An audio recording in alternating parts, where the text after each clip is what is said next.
Em nome de Jesus, amém. Graças a Deus. Você toma a bênção, viu? Graça e paz, igreja. Feliz de estar aqui com vocês novamente.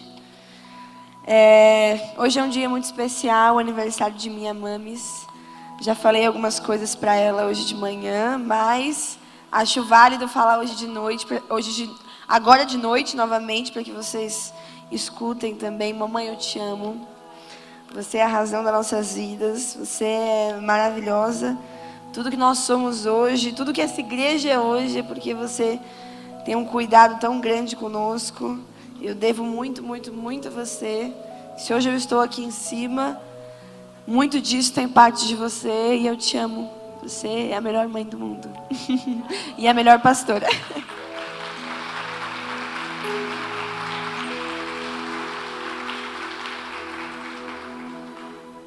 Vou pedir para vocês abrirem a Bíblia de vocês em João, capítulo 10, versículo 22.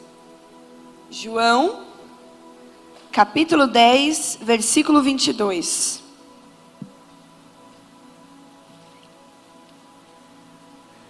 João 10, 22. Quantos aqui estavam na festa de tabernáculos do ano passado? Festa de Hanukkah do ano passado. Quantos aqui não estavam na festa de Hanukkah do ano passado?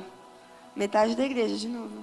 De manhã também. Metade também não tinha estado na última festa de Hanukkah. Que bom, então, que você está aqui. Festa de Hanukkah é uma festa linda. Uma festa bíblica que nós comemoramos porque Jesus a comemorou. E é a festa das luzes, por isso está tudo cheio de luz, tudo iluminado, tudo lindo desse jeito. E vou ler com vocês então a palavra que está em João 10, 22. Celebrava-se a festa da dedicação, ou festa de Hanukkah, que dedicação foi a tradução de Hanukkah. Celebrava-se a festa da dedicação em Jerusalém. Era inverno. E Jesus estava no templo caminhando pelo pórtico de Salomão. Os judeus reuniram-se ao redor dele e perguntaram: até quando nos deixará em suspense? Se é você o Cristo, diga-nos abertamente.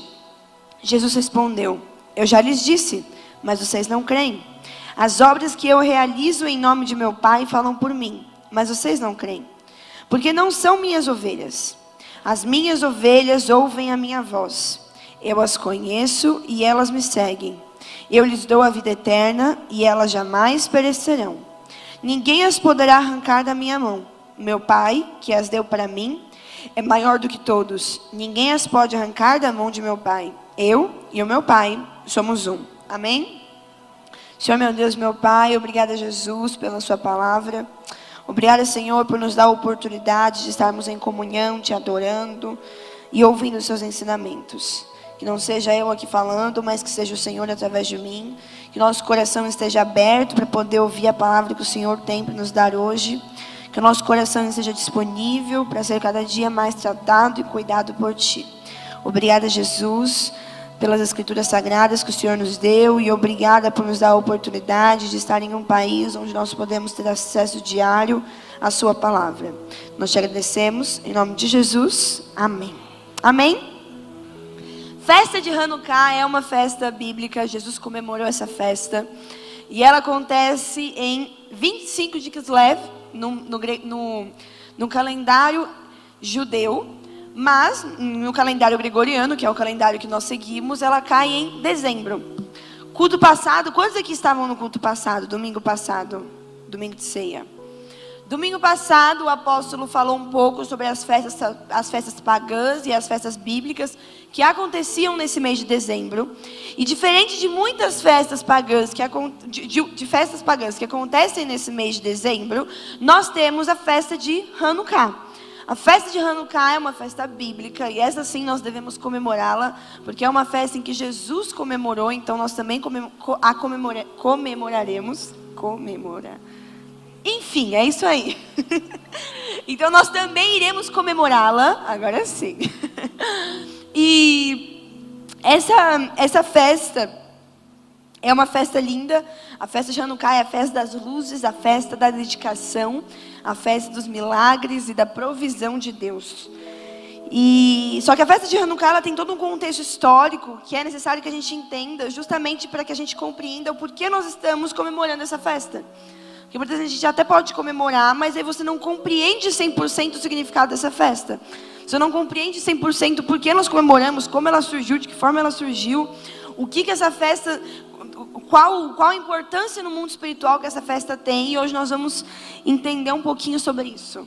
A palavra Hanukkah, no hebraico, é um termo em hebraico que significa dedicação. Assim como lá na tradução que nós lemos agora em João 10, estava que Jesus estava comemorando a festa da dedicação, porque Hanukkah, traduzido, fica dedicação.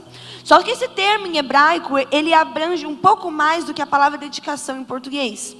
Porque em hebraico, a questão dessa dedicação é de ensinar algo, de tornar um hábito, de dia após dia, tornar aquilo comum. Por quê? Porque a festa da dedicação para os judeus, para o povo de Deus, é justamente para poder ensinar as próximas gerações, para poder ensinar as crianças, para poder ensinar os pequenos a entender que na festa de Hanukkah nós devemos voltar nossos olhos a Deus e separar o que é santo do que não é santo. Então a festa de Hanukkah é a festa da dedicação por conta disso. E os judeus, o povo de Deus, celebra essa festa durante 8 dias. Sempre em 25 de Kislev. Vamos vocês guardarem essa data, que eu vou falar sobre ela mais um pouquinho no final. E eles celebram essa festa durante 8 dias. E essa festa surgiu num contexto histórico bem conturbado, onde Deus mais uma vez se mostrou do lado do seu povo. Então a gente vai voltar lá muitos anos atrás, mais ou menos em 168 anos antes de Cristo, para poder entender um pouquinho dessa festa. Um pouco antes disso, nós tínhamos o Alexandre o Grande. Quantos aqui já ouviram falar na escola de Alexandre o Grande, nas aulas de história? Alexandre o Grande foi um dos maiores imperadores de toda a época não, um dos maiores imperadores do mundo. Ele comandou o maior império da época, ele foi um dos maiores governantes que já pisou na terra. E Alexandre o Grande, lá em meados de 330 a.C., mais ou menos, ele conquista o Império da Pérsia. E o Império Persa, naquela época, incluía a Judéia, a região da Judéia. E na região da Judéia era onde estavam localizados a maioria do povo de Deus, a maioria dos judeus. E ele conquista esse império da Pérsia, então agora ele passa a comandar sobre a Judéia, certo? Esse tempo em que Alexandre o Grande comanda a Judéia, ele tinha uma relação amigável com os judeus, ele tinha uma relação não 100% boa, lógico que não, até porque ele vinha de uma cultura grega e o povo de Deus adorava a Deus, o único Senhor e Criador, mas eles tinham uma relação boa. Até que Alexandre o Grande morre, e quem assume o governo, quem assume o comando daquela região, incluindo a Judéia, é Ptolomeu. Ptolomeu já veio com uma ideia um pouquinho diferente de Alexandre, e ele queria helenizar o povo judeu. Então ele queria colocar naquele povo a cultura grega, ele queria que eles aderissem à cultura grega. Ele queria que eles fossem deixando os costumes ensinados por Deus para poder aderir costumes e ideais de uma cultura pagã, que era a cultura grega. E ele fazia isso através da escola, da educação e da cultura. E nesse período ele coloca um governador sobre a Judéia, chamado Antíoco IV. Aí Antíoco IV era o diabo na terra. Antíoco IV foi considerado um dos piores governadores já existentes. Ele era louco, ele era considerado um rei, o governador louco, porque, enfim, tem muitas histórias dele que mostram o quanto ele não era muito normal, assim. Ele saía jogando dinheiro assim na rua, né? Carroças jogando dinheiro, e passava óleo nas estradas, para quando o povo fosse correr para pegar o dinheiro, o povo escorregasse no óleo e ele se divertia com aquilo. Então ele era terrível, e ele começou uma perseguição horrorosa contra os judeus. Ele torturava, ele matava qualquer um que se opusesse a ele. Não tinha perdão. E ele queria descer goela abaixo nos judeus a ideia da cultura grega. Então ele começou a impedir os judeus de fazer várias coisas, e o ápice da perseguição aos judeus foi quando ele profanou o templo. Então o antigo quarto entra no templo, no Santo dos Santos, onde Deus estava. Ele entra naquele templo e ele profana aquele lugar. Então ele ergue uma estátua de Zeus gigante no meio do templo. Ele sacrifica porcos no altar do templo, porcos. Para a cultura judia, e os porcos são considerados animais imundos. Tanto que eles nem comem carne de porco justamente por causa disso. Então o antigo ele sacrifica os porcos e ele espalha o sangue dos porcos pelo templo.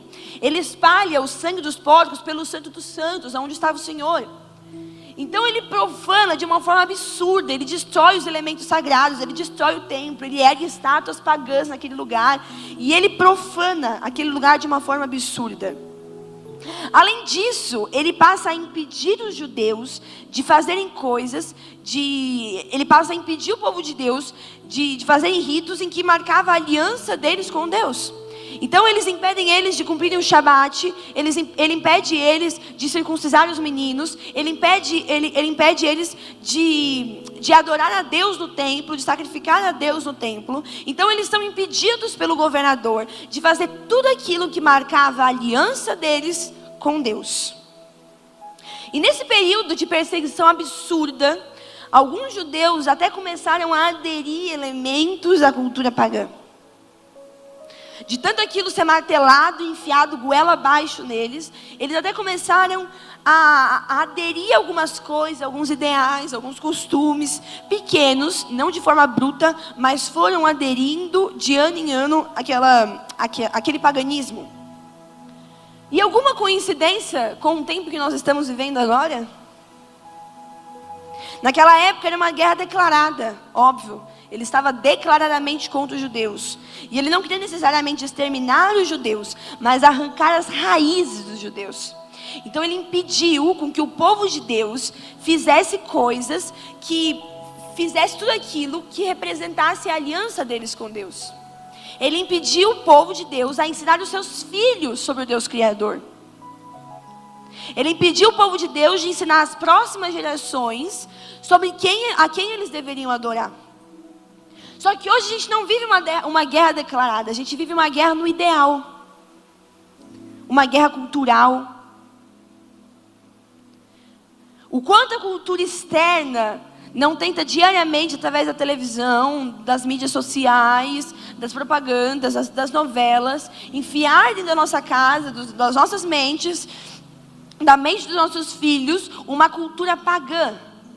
Uma cultura que destoa daquilo que é realmente sagrado, prejudicando e acabando com a nossa cosmovisão bíblica. E o que é cosmovisão?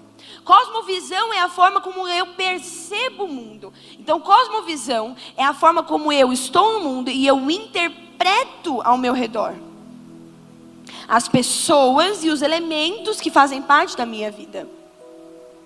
Então, cosmovisão é como eu interpreto as pessoas, as ideias, os pensamentos, a cultura, toda a minha vida. E assim como naquele tempo, onde o povo de Deus teve a sua cosmovisão manchada e profanada pelo paganismo, até hoje em dia, a cultura externa também tenta destoar a nossa cosmovisão. Também tenta nos tirar desse ideal bíblico. E não só no externo, mas tem muito pastor pregando heresia. Tá cheio de pastor de internet falando um monte de coisa que não tem nada a ver com a Bíblia. E essas coisas às vezes singelas, tão pequenas, vão se colocando no nosso consciente e vão fazendo com que a gente passe a aderir uma cultura que não vem dos céus. Bia, mas se até de dentro da igreja, pastores da internet estão fora de uma cosmovisão bíblica, como é que eu sei que eu não estou aderindo àquilo que não é santo? A gente passa a entender aquilo que é santo e aquilo não é, quando eu deixo de ter uma cosmovisão crente e passo a ter uma cosmovisão bíblica. Porque ninguém cria um ideal de mundo segundo a palavra de Deus, vindo na igreja de domingo e assistindo pastor de internet e achando que está tudo certo. Se cria uma cosmovisão bíblica e se cria um ideal de mundo bíblico quando eu como o que está aqui dentro. Se cria uma cosmovisão bíblica quando eu compreendo e eu interpreto a Bíblia a partir disso, e eu interpreto a vida a partir disso daqui. Voltando para a história, nesse tempo em que Antíoco profanou aquele povo, profanou o templo sagrado, fez com que aquele povo aderisse muitas vezes a uma cultura grega, uma cultura pagã, surge um homem de nome Matatias, um judeu que não deixou com que o seu coração fosse corrompido pelo tempo em que ele vivia. Matatias vê um grego sacrificando um porco no templo sagrado. E por ele não ter deixado seu coração ser corrompido por aquela cultura pagã, a hora que ele vê aquilo, seu coração se enche tanto de ira, de saber que o seu Deus e o templo estavam sendo profanados, que ele mata aquele grego. E quando ele faz isso, seus 5 filhos e alguns homens o observam. E eles, seus 5 filhos, esses homens, iniciam uma revolução contra o domínio grego na Judeia. Nas montanhas da Judeia, Judas Macabeu, um dos 5 filhos de Matatias, é eleito como líder. E quando o governador Antíoco fica sabendo do que estava acontecendo, de que eles tinham matado um grego, de que eles estavam iniciando uma revolução contra aquele governo que os estavam impedindo de adorar a Deus, Antíoco obviamente fica furioso e manda soldados e declara uma guerra contra aquela região e vai em direção a eles, com um batalhão muito maior do que Matatias e seus 5 filhos. Mas quando ele chega lá, com a graça de Deus, Matatias e seus 5 filhos vencem a guerra, expulsam o povo grego daquele lugar e retomam o comando da Judeia. E novamente o povo de Deus agora pode voltar a adorá-lo. E a gente consegue tirar uma lição muito boa de Matatias. Matatias nunca deixou com que o seu coração fosse corrompido. Matatias nunca se corrompeu. Mas Matatias também nunca deixou com que a sua casa se corrompesse. Porque quem inicia a revolução contra os gregos, quem acaba com toda aquela perseguição é Matatias e a sua casa, seus 5 filhos.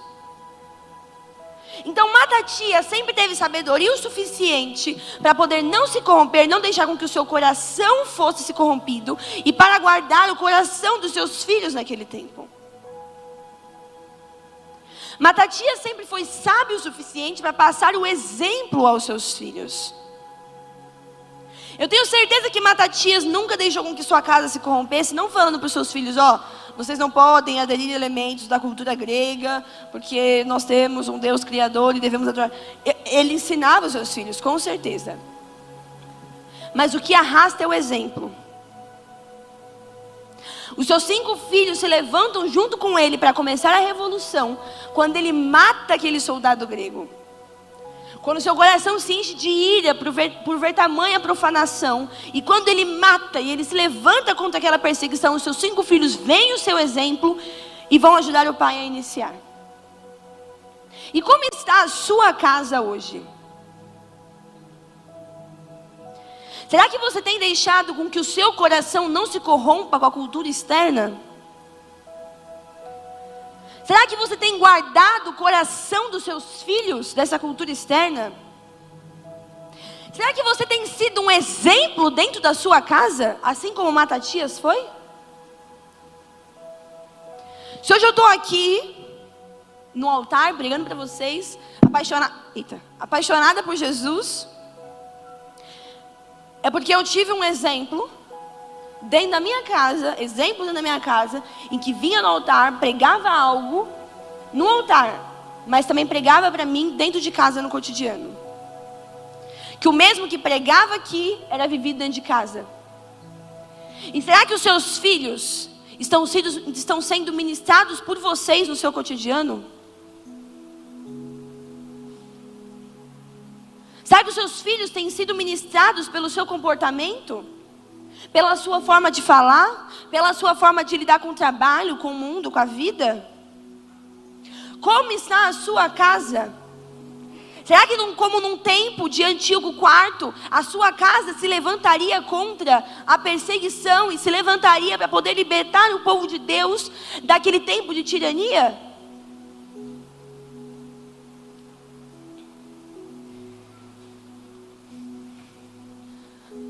Matatias e seus 5 filhos vencem a guerra e libertam aquela região. Com a região liberta, com os gregos expulsos, eles tinham agora um grande desafio a ser enfrentado. Eles entraram no templo e viram muito mais de perto agora o que os gregos tinham feito naquele lugar. E eles tinham que limpar aquele templo, tirar tudo que era profano daquele lugar, para poder dedicar novamente aquele templo ao Senhor.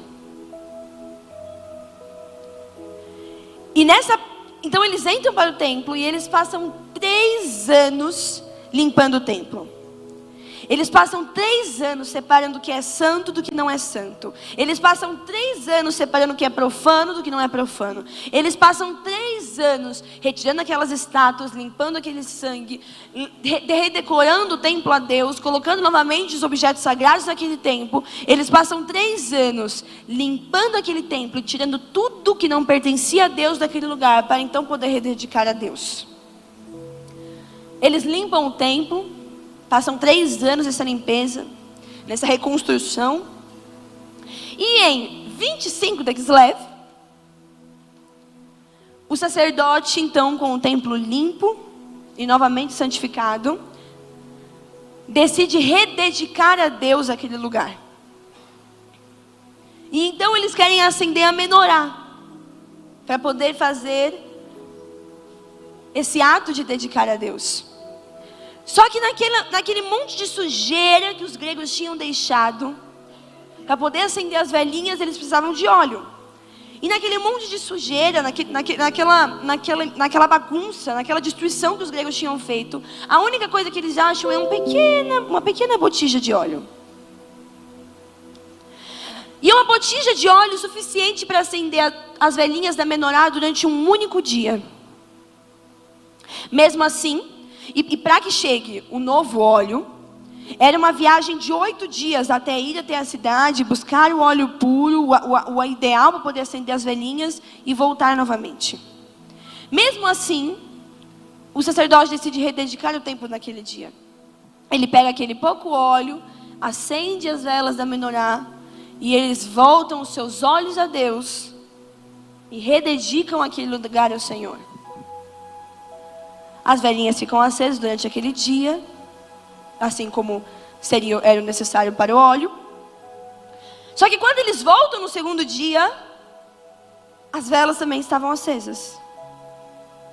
Eles voltam no terceiro e a vela não se apagava. No quarto, no quinto, no sexto e assim sucessivamente. E a menorá permanece acesa com aquele pouco óleo durante 8 dias. Assim que aquele povo limpa aquele templo e rededica aquele lugar a Deus, Deus faz um milagre e mantém a menorá acesa até que chega um novo óleo durante 8 dias, mostrando para aquele povo que Ele era o Deus de milagre e provedor. Então, festa de Hanukkah é festa de milagre e de provisão de Deus. Quem celebra Hanukkah está debaixo de uma nuvem de milagre e provisão de Deus. Você está debaixo dessa nuvem? Amém, glória a Deus. Só que só vive o milagre quem limpa o templo. Deus não fez o milagre, Deus não proveu aquelas velas acesas, enquanto o templo não estava 100% limpo. Enquanto tudo que não vinha dele não tinha sido retirado. Então, para que eu viva as bênçãos de Hanukkah na minha vida, para que eu viva o tempo de milagre, de provisão de Deus, é necessário que o meu templo seja santificado a Deus. É necessário que no meu templo já tenha sido separado o que não é santo e retirado daquele lugar. E em mim permaneça uma casa santificada em Deus. E a festa de Hanukkah é justamente para isso. É a festa da dedicação. Então é o dia de nós voltarmos os nossos olhos a Deus e rededicar o nosso templo a Ele. É o dia de olharmos para o nosso templo interior, para nós, e percebemos se há limpeza a ser feita naquele lugar. Se há coisas profanas a serem retiradas. Se há necessidade de santificá-lo. Porque aqueles que santificam o templo vivem os milagres e as provisões de Deus. E hoje eu quero declarar na sua vida que nessa festa de Hanukkah nós estaremos debaixo desse portal espiritual de bênçãos e milagres. E que nessa festa Deus vai fazer um milagre na sua família, na sua vida, na sua casa. Deus vai fazer um milagre na vida dos seus filhos. Deus vai fazer um milagre na sua casa.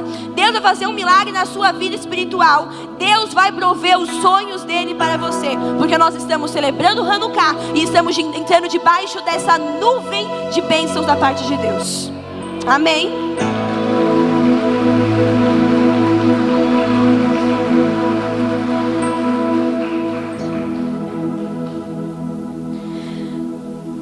E muito legal saber que Jesus também comemorou Hanukkah. Lá no começo eu lia a passagem em João 10, 22, que fala: celebrava-se a festa da dedicação em Jerusalém. Era inverno e Jesus estava no templo, caminhando pelo pórtico de Salomão.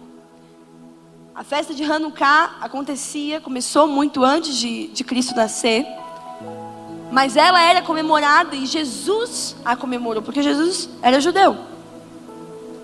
Ele fazia parte do povo de Deus, então Jesus comemorou também aquela festa. E se Jesus comemorou, nós também comemoramos. Só que, mais legal do que isso, festa de Hanukkah é a festa dos milagres e da provisão, certo? No culto passado, o apóstolo falou para vocês sobre a questão da Bíblia provar que prevê-se que Jesus nasceu na festa de tabernáculos. Com a contagem relativa à gravidez de Isabel, ao aparecimento do anjo e tudo mais. Se você olha a Bíblia, se você conta através da Bíblia, Jesus nasce em festa de tabernáculos. Por quê? Porque Jesus é concebido 40 semanas antes. E 40 semanas antes, nós estamos em festa de Hanukkah. Então o Espírito Santo coloca aquele fruto dentro de Maria. Jesus é concebido naquele ventre em festa de Hanukkah, em festa do milagre. Existe milagre maior do que o Cristo ter sido concebido a nós? Para vocês terem ideia do quanto que a festa de Hanukkah representa era de milagres. Jesus, o maior milagre que já nos foi dado, foi concebido em festa de Hanukkah. Em festa de Hanukkah, Maria engravida do nosso Salvador.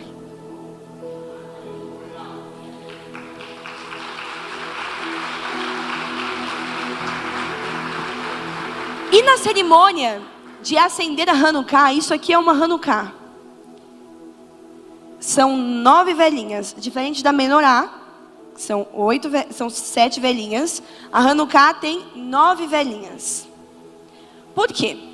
Porque a Hanukkah é acesa em comemoração à festa de Hanukkah, em comemoração ao milagre que Jesus fez, que Deus fez. Que fez durar a vela da Menorá acesa durante 8 dias. E a Hanukkah, ela tem 9 velhinhas, por quê? 4 de um lado, 4 de outro. Então eu tenho 8 velhinhas representando os 8 dias de milagre em que Deus proveu para aquele povo. E eu tenho a vela do meio, a 9ª vela. Essa 9ª vela é chamada de vela servo. Por que vela servo? Porque primeiro se acende, ao acender a Hanukkah, cada velhinha é acendida num dia, para comemorar os 8 dias. E primeiro se acende a vela servo, e com a vela servo se acendem as outras velas da Hanukkah. Da Hanukkah. E lá, em João, capítulo... Vou até pedir para colocar no telão, por favor. João, capítulo 8, versículo 12. João 8, 12.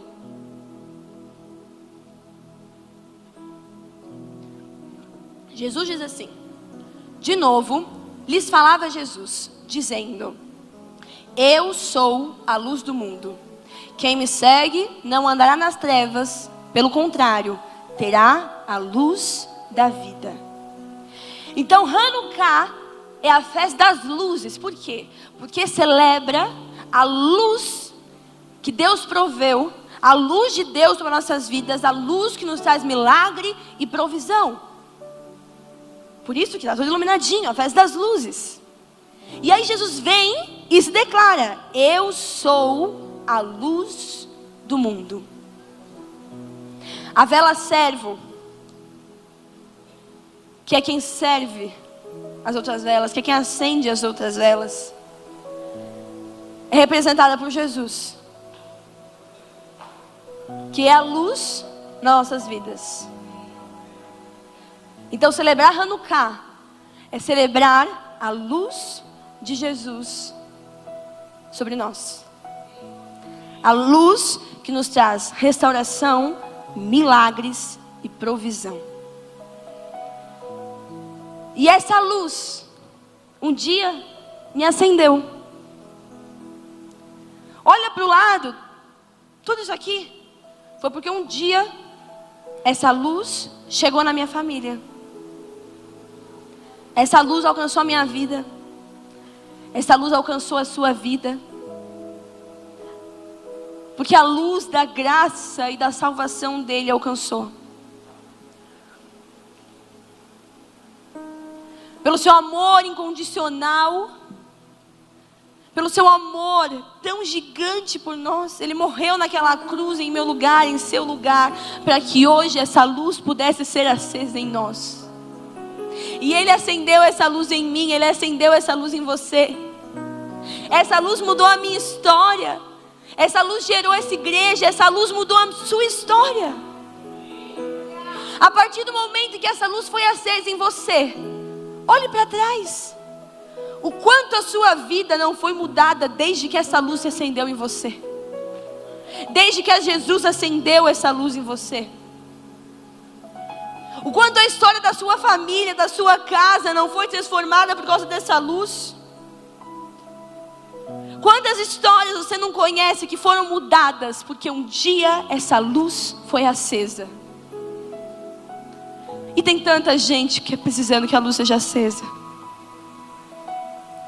Tem tanta gente apagada, precisando que alguém que brilhe essa luz leve Jesus para acender a luz dessa pessoa. Um dia Jesus acendeu a minha luz. E hoje eu brilho a luz de Jesus. Porque existem pessoas que ainda precisam ser alcançadas por essa luz. E se você um dia foi alcançada por essa luz de amor, de salvação e de graça, existem pessoas que também precisam dessa luz. E é aí que você entra. Se você brilha essa luz, tem tanta gente na escuridão. Se você brilha essa luz, é o seu momento de fazer com que essa luz comece a brilhar em outras pessoas também. A festa de Hanukkah é para celebrarmos a luz que Jesus acendeu em nós, que Jesus acende na terra, a luz que nos traz milagre e provisão. Vou pedir para o apóstolo subir aqui para a gente poder fazer um ato profético nesse dia de Hanukkah, celebrando a luz de Cristo em nós e os seus milagres e provisões. Amém? Amém. Essa luz que traz vida, que muda a história. Hanukkah, festa das luzes. Porque foi um milagre ter mantido a luz da menorá acesa. A menorá dentro do templo, ela simboliza o Espírito de Deus, os 7 Espíritos do Senhor. E na dedicação de um templo não podia ficar sem essa luz acesa. E de uma forma milagrosa, o Espírito do Senhor manteve aquela menorá acesa. Enquanto foram atrás do azeite para se colocar na menorá. Não era um azeite comum que se fabricava rapidamente. Era um azeite dedicado. Ele passava por um processo. Era feito por sacerdotes para ser colocado no templo. E por isso estava demorando esse tempo. Até porque eles tinham acabado de viver todo um caos. E ainda o caos estava estabelecido. Eles tinham vencido uma guerra. Estavam se recuperando de uma guerra. E Deus proveu o milagre. Porque o nosso Deus é um Deus provedor. Deus continua provendo este milagre. Quando enviou Jesus. E como disse aqui muito bem a minha filha. Quando o Espírito Santo cobriu Maria. E fez com que ela gerasse em seu ventre agora o milagre. Que ao nascer se chamaria Emanuel, Deus conosco. E é lindo, porque depois disso, essa luz rompeu todas as barreiras, rompeu as fronteiras, rompeu fronteiras geográficas, fronteiras culturais. Nada impediu com que essa luz pudesse avançar na transformação das vidas e das pessoas. Quando Jesus levantou e disse: eu sou a luz do mundo. E é verdade. Porque quando essa luz chega em nós, ela muda a nossa maneira de pensar e de viver. E em Romanos, capítulo 10, o apóstolo Paulo escrevendo para a igreja que estava em Roma, dizendo assim: porque a Escritura diz que todo aquele que nele crê não será confundido, porquanto não há diferença entre judeu e grego, porque um mesmo é o Senhor de todos, rico para com todos os que o invocam. Porque todo aquele que invocar o nome do Senhor será salvo. Como, pois, invocarão aqueles em quem não creram? E como crerão naquele de quem não ouviram? E como ouvirão se não há quem pregue? E como pregarão se não forem enviados?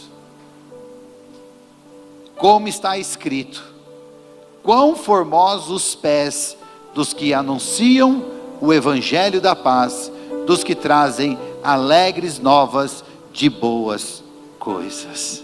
Ou quão formosos os pés do que anunciam o evangelho da paz, o evangelho da salvação, por meio de Jesus. E por isso, essa luz precisa continuar brilhando. Já brilhou em nós, tem brilhado em muitos de nós, mas tem muita gente aí fora que ainda precisa conhecer essa luz, conhecer a Jesus, pois Ele é quem muda e transforma, é Ele quem nos traz a vida, é Ele que nos convence. Não são palavras persuasivas humanas, mas o poder do Espírito Santo, pela pregação do Evangelho. E um dia e hoje pela manhã eu pude até fazer essa encenação, pois estava aqui o tio da Thaís, o tio e a tia da Thaís, onde tudo começou, que ministrou o Evangelho para os pais da Thaís, que depois ministrou o Evangelho para o coração da Thaís. E naquela época nós só éramos noivos. e que ministrou o Evangelho para o meu coração. E que a partir de mim, tantas coisas acontecerem, e hoje tem essa igreja linda e maravilhosa, porque essa luz continuou rompendo, e salvando e alcançando o coração de muitos, e que ainda não parou, não chegou o tempo de parar. E eu quero fazer esse ato profético com você, quero pedir para que você fique de pé. Vem aqui, Thaís, meu amor. Nós vamos ouvir o toque do shofar, para celebrarmos essa festa, a festa do milagre, a festa da provisão, a festa do agir do sobrenatural de Deus nas nossas vidas. E que depois de celebrarmos isso, nós possamos entrar neste mover de milagres. Há um milagre de Deus para você. Amém? Nós estamos nesse período de festas, de comemorações, mas eu quero lhe dizer uma coisa: nesse período de festa, Deus vai usar você para levar essa luz. Você não será mais um em meio à multidão das pessoas, dos amigos, nem no meio dos seus familiares. Você será o enviado. Porque como crerão se não ouvirem, como ouvirão se não há quem pregue, como pregarão se não forem enviados. Jesus está enviando você nesta noite, para que você seja e brilhe essa luz, e ao anunciar o Evangelho, a salvação, que aqueles que precisam sejam tocados e convertidos em nome de Jesus. Amém? Vamos ouvir. Oi? Sim, mas vamos. Roberto, isso, apaga desse telão também, apaga das laterais, apague tudo. E vamos ouvir o toque do shofar. Amém?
Aleluias.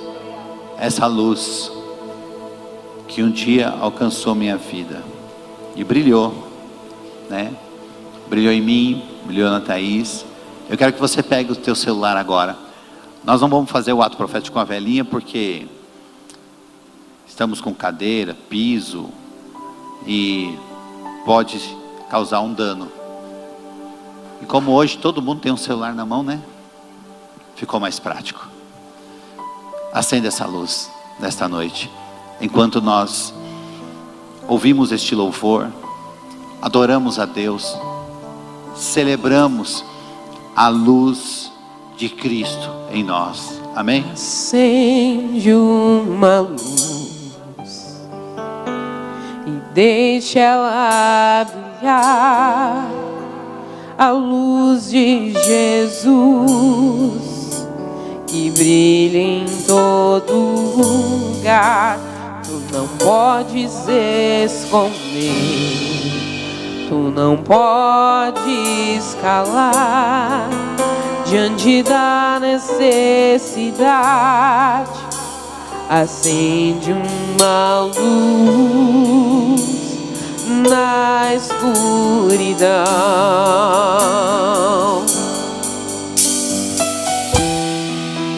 Como, pois, invocarão aquele em quem não crerão? E como crerão naquele de quem não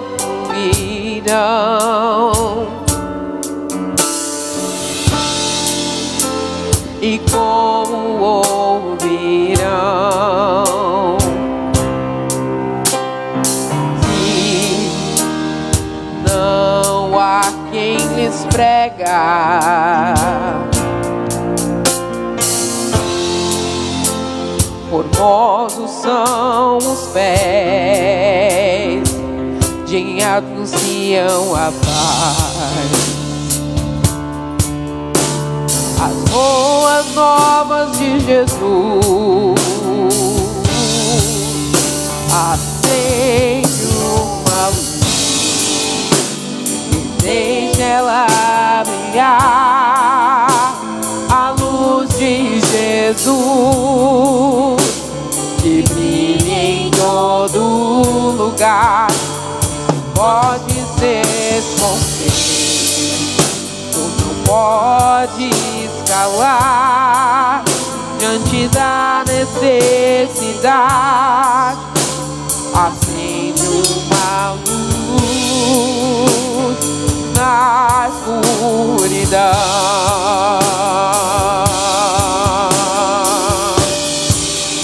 Acende uma luz e deixa ela brilhar, a luz de Jesus